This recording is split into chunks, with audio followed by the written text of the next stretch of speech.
ഒരിക്കൽ കേരളത്തിലെ ഒരു കടൽത്തീര പ്രദേശത്ത് വലിയ കടൽക്ഷോഭമുണ്ടായി. പുരുഷന്മാരെല്ലാവരും തന്നെ പുറംകടലിൽ മീൻ പിടിക്കാൻ പോയിരിക്കുകയായിരുന്നു.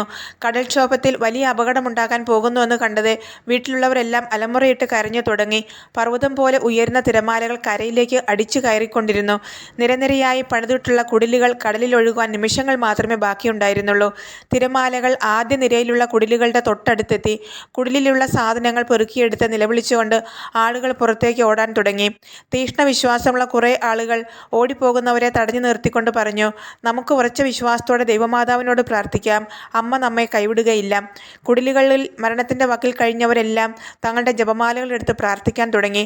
അവർ പ്രാർത്ഥന തുടങ്ങിയതു മുതൽ കടൽക്ഷോഭം കുറഞ്ഞു. സമുദ്രം പ്രശാന്തമായി.